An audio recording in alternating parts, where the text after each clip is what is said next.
மீன ராசி பெண்கள் உங்கள பத்தி சொல்லணும் அப்படின்னா, காலபுருஷனுக்கு 12ஆம் பாவம். பொதுவா மீனம் அப்படின்னாலே ஒரு அதிர்ஷ்ட ராசியா பாவிக்கப்படுதுமா. காரணம் என்ன அப்படின்னா, இது வந்து பாருங்க, அந்த சிம்பலே நீங்க பாருங்க, ஃபிஷ் இருக்கும். டியூயல் ஃபிஷ் 2 மீன்கள் இருக்கும். பொதுவா கடல்ல இருந்து வர எல்லாமே மகாலட்சுமியினோட சொரூபமா பாவிக்கப்படுது. அது மட்டும் இல்லாம, இந்த மீன ராசி அப்படின்றதே ஒரு ஆஸ்பிஷியஸான ராசி. அதுலயும் இந்த ரேவதி நட்சத்திரம் அப்படின்றதுக்கு பார்த்தீங்களா, நெறைய விஷயங்கள். ஆன்மீக ரீதியா, தாந்திரீக ரீதியா, புதையல் எடுக்கணும், அமானுஷ ரீதியா, இந்த மாரி நெறைய விஷயத்துக்கு நம்ம வந்து யோசிக்கக்கூடிய ஒரு நட்சத்திரம் என்ன அப்படின்னா ரேவதி நட்சத்திரம். சரி, அத பத்தி நம்ம இன்னொரு பதிவுல பார்க்கலாம். அப்படிப்பட்ட ராசியில பொறக்கிறதே ஒரு பெரிய வரம் அப்படின்லாம். பொதுவா நீங்க பொறந்த உடனே உங்க குடும்பத்துல ஏதோ ஒரு விதத்துல ஒரு முன்னேற்றம் அப்படின்றது இருக்கும். அதே மாரி உங்க அம்மாவ விட கண்டிப்பா நீங்க பெரிய ஆள் ஆவீங்க. எங்க அம்மா நல்லா படிச்சாங்க, ஸ்கூல்ல டீச்சரா இருந்தாங்க, எங்க அம்மாவ விட நான் பெரிய ஆள் ஆயிட்டேன். அப்படின்ற மாரி தான் மீனத்துக்கு ஒரு அமைப்பே உண்டுமா. ஒரு அதிர்ஷ்டமான ராசி. மீனம் வாழ்க்கையில ஒரு பகுதி இல்ல ஒரு பகுதி. பொதுவா 30 வயசு வரைக்கும் முற்பகுதி, 30 வயசுக்கு மேல பிற்பகுதி அப்படிம்பாங்க. பிற்காலத்திலயாவது இல்ல முற்காலத்திலயாவது கண்டிப்பா வசதி வாய்ப்போட வாழ்வீங்க. தசைலாம் சிலருக்கு எக்ஸலென்ட்டா இருக்குன்னா, முழுக்க பொறந்ததுலேருந்து சாவர வரைக்கும் வசதியா வாழ்வாங்க அப்படின்லாம். பொதுவாவே மீனம் வந்து பாருங்க, ராசி அதிபன் குருவா இருந்தாலும் சுக்கிரன் உச்சமடையக்கூடிய ராசி. கம்ஃபர்ட்டா இருக்கணும். வாழ்க்கை வாழ்வதற்கே. நல்ல சந்தோஷமா இருக்கணும். நல்லா என்ஜாய் பண்ணணும். டூர் எல்லாம் போணும். ஹாப்பியா இருக்கணும். அப்படின்ற மைண்ட் செட் அவங்களுக்கு நேச்சுரலாவே உண்டு. ஆனா நார்ம்ஸ், டெர்ம்ஸ், ரூல்ஸ், கண்டிஷன்ஸ் எல்லாமே என்னோட குடும்ப பாரம்பரியத்தை நான் ஃபாலோ பண்ணுவேன். அப்படின்ற எண்ணமும் உண்டு. 2 சைடும் அவங்க கரெக்ட்டா இருப்பாங்க அப்படின்னா. பொதுவாவே ஜோதிடத்துல ஒரு கருத்து உண்டுமா. மீன ராசி பெண்கள் நம்மளுக்கு நட்பா கிடைச்சா, அந்த நட்பை விட்டுறவே கூடாது அப்படிம்பாங்க. காரணம் என்ன அப்படின்னா, அந்த பிள்ளை எல்லா நேரத்திலயும் சப்போர்ட்டிவா இருக்கும் உங்களோட ஃப்ரெண்டுக்கு. ஸோ இப்படி இயற்கையாவே நிறைய நல்ல குணம் அப்படின்றது மீனத்துக்கு உண்டு. இந்த மீன ராசி பெண்கள் என்னென்ன மாதிரி ஃபீல்ட்ல இருப்பாங்க அப்படின்னா, நல்லா படிச்சுட்டு இருப்பாங்க. அதாவது ஒரு ப்ரொஃபஸரா, ஒரு காலேஜ் லெக்சரரா, அதே மாதிரி பார்த்தீங்கன்னா, ஒரு இயல் இசை நாடகத்துறையில, ஒரு சினிமால, ஒரு பாலிடிக்ஸ்ல இப்படி மீனம் இல்லாத ஃபீல்டே இல்ல அப்படின்னு சொல்லலாம். வெளிநாட்டுல வேலை செய்யுது. பெரும்பாலும் வெளிநாட்டு வேலைக்கு நிறைய மீனராசி அன்பர்கள் போயிடுவாங்க. ஏதோ ஒரு விதத்துல வெளிநாட்டோட தொடர்பு.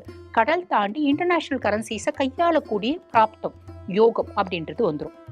சரி, மீனராசி பெண்கள் ஆஃப்டர் மேரேஜ் எப்படி இருப்பாங்க? ஆஃப்டர் மேரேஜ் ஹஸ்பண்ட் ரொம்ப நல்லா பார்த்துக்குவாங்க. மாமியார், மாமனார் அவங்கள ரொம்ப நல்லா பார்த்துக்குவாங்க. ஆனா அவங்க எது சொன்னாலும் ஆமாம் சாமி, அப்படிதான் சாமி, உள்ளேன் சாமி இப்படின்ற விஷயம்லாம் எங்கிட்ட இருந்து வராது.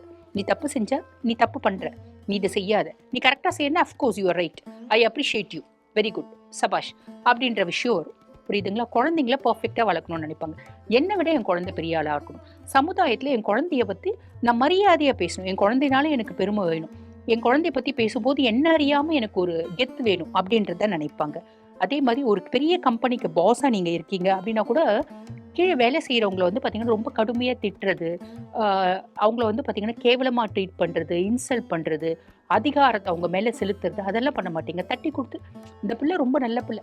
இப்போ ஒரு யசோதான்னு ஒரு லேடி உங்ககிட்ட வேலை செய்யுதுன்னு வச்சுக்கோங்களேன். யசோதா இல்லைன்னா ஒண்ணுமே இல்லம்மா, அவதாம்மா என்னோட ஷெட்யூல்லாம் பக்காவா பிளான் பண்ணுவா. என்னோட பிஏ எனக்கு கிடைச்ச மாதிரி பர்ஃபெக்டான பிஏ யாருக்குமே இல்லம்மா அப்படின்னு நல்ல பேச்சு பேசியே அவங்க கிட்ட இருந்து வேலை வாங்கிங்க. தட்டி கொடுத்து வேலை வாங்குறது. ஒரு நல்ல பாஸா, ஒரு நல்ல வந்து மகளா, நல்ல மனைவியா, நல்ல மருமகளா, நல்ல தாயா இருக்கக்கூடிய எல்லா ஒரு கேரக்டரும் வந்து பாத்தீங்கன்னா மீனத்துக்கு உண்டு. இதுல எந்த விதமான டவுட்டும் இல்லை.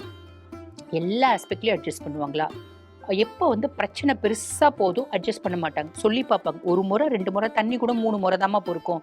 நான் 10 முறை பொறுத்தேன். 30 முறை கூட பொறுத்தேன். அப்பயும் அந்த மனுஷன் திருந்துற மாதிரி இல்ல. எனக்கு வேண்டாம், தூக்கி போட்டேன்.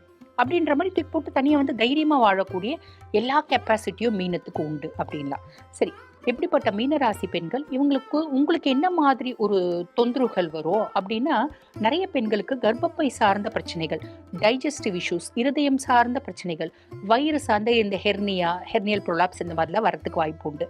அப்ப நீங்க என்ன தெய்வத்தை வழிபாடு பண்ணணும் அப்படின்னாலேம்மா, பொதுவா வந்து பாருங்க, குருனோட ராசியில பொறந்திருக்கீங்க, சுக்கிரன் உச்சமடையக்கூடிய ராசியில பொறந்திருக்கீங்க, நெறைய என்ஜிஓஸ்க்கு வந்து ஃபண்ட் குடுக்கறது, யூனிசெஃப்க்கு நெறைய டொனேஷன் குடுக்கறது, பர்த்டே வந்து பாத்தீங்கன்னா முதியோர் இல்லத்துல கொண்டாடுறது, தன்னுடைய திருமண நாளை வந்து பாத்தீங்கன்னா ஆதரவற்ற குழந்தைகள் இல்லத்துல கொண்டாடுறது, இதெல்லாம் மீனத்துக்கு வந்து இன்பில்ட்டாவே உண்டு. இயற்கையாவே நெறைய நல்ல குணங்கள் இருந்தாலும், நம்ம வழிபாடு அப்படின்றது ஒண்ணு வேணும் இல்லைங்களா? நம்ம செய்த தர்மமும், தானமும் நம்மள காப்பாத்தும். அதுக்கும் மேல வழிபாடும் நம்மள காப்பாத்தும் இல்லைங்களா? அப்ப நீங்க என்ன வழிபாடு பண்ணலாம் அப்படின்னா, நம்ம திருச்செந்தூர் முருகனை வழிபாடு பண்ணணும். ஒண்ணு ஒரு 6 மாசத்துக்கு ஒரு முறை, வருஷத்துக்கு ஒரு முறை திருச்செந்தூர் முருகனை போய் வழிபாடு பண்ணிட்டு வாங்க. அது முன்னேற்றத்தை நோக்கி அப்படின்னு சொல்லலாம்.